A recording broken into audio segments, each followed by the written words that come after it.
നിലമ്പൂർ ഉപതിരഞ്ഞെടുപ്പിനു മുൻപ് തങ്ങളെ UDF മുന്നണിയിലെടുക്കണമെന്ന ആവശ്യവുമായി തൃണമൂൽ കോൺഗ്രസ് കഴിഞ്ഞ കുറച്ചു നാളുകളായി ഈ ആവശ്യം ഉന്നയിക്കുന്നുണ്ട്. എന്നാൽ നേതൃത്വം അത് അംഗീകരിക്കാൻ തയ്യാറായിട്ടില്ല. എല്ലാ കാലത്തും UDFന് നിരുപാധിക പിന്തുണ നൽകാൻ തങ്ങൾക്ക് സാധിക്കില്ലെന്നും തൃണമൂൽ നേതാവ് ES സുഖു പ്രതികരിച്ചു.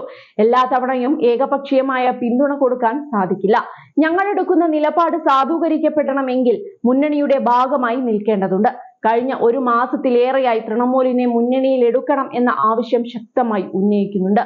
നിരുപാധിക പിന്തുണ എന്നും കൊടുക്കുകയെന്നത് പ്രായോഗികമല്ല. തൃണമൂലിനെ ഘടകകക്ഷിയായി അംഗീകരിച്ച് മുന്നണിയിൽ എടുക്കണമെന്നത് ഞങ്ങളുടെ ആവശ്യമാണ്. UDF നേതൃത്വം ഈ ആവശ്യം അംഗീകരിക്കുമെന്നാണ് പ്രതീക്ഷിക്കുന്നത്. ഉപതിരഞ്ഞെടുപ്പ് അടുത്തെത്തി. നേതൃത്വം ഉചിതമായ തീരുമാനം കൈക്കൊള്ളണമെന്ന് ES സുഖു പറഞ്ഞു.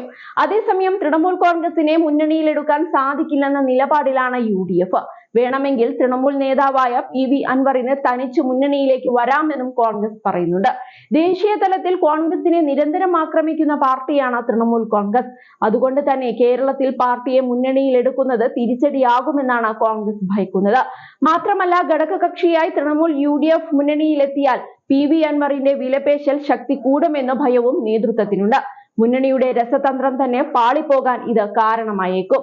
പുറത്തുനിന്നുകൊണ്ട് തന്നെ UDFനെ തൃണമൂലിന് പിന്തുണയ്ക്കാമെന്ന് RMPയുടെ ഉദാഹരണം ചൂണ്ടിക്കാട്ടി കോൺഗ്രസ് വിശദീകരിക്കുന്നുണ്ട്. അങ്ങനെ പിന്തുണച്ചാൽ വരാനിരിക്കുന്ന നിയമസഭാ തിരഞ്ഞെടുപ്പിൽ അൻവറിനെ പിന്തുണയ്ക്കാമെന്നാണ് UDF നിലപാട്.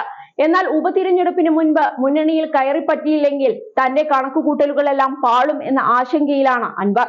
കോൺഗ്രസ് മത്സരിക്കുന്ന തവനൂർ അല്ലെങ്കിൽ പട്ടാമ്പിയാണ് അൻവർ അടുത്ത നിയമസഭാ തിരഞ്ഞെടുപ്പിൽ സ്വപ്നം കാണുന്ന മണ്ഡലങ്ങൾ. ഇവിടെ മത്സരിക്കണമെങ്കിൽ UDF പിന്തുണ കൂടിയേ തീരുവെന്ന് അൻവർ കരുതുന്നുമുണ്ട്. അതേസമയം തീരുമാനം നീണ്ടുപോകുന്ന പശ്ചാത്തലത്തിൽ ഏപ്രിൽ 23-ന് PV അൻവർ കോൺഗ്രസ് നേതൃത്വവുമായി കൂടിക്കാഴ്ച നടത്തും.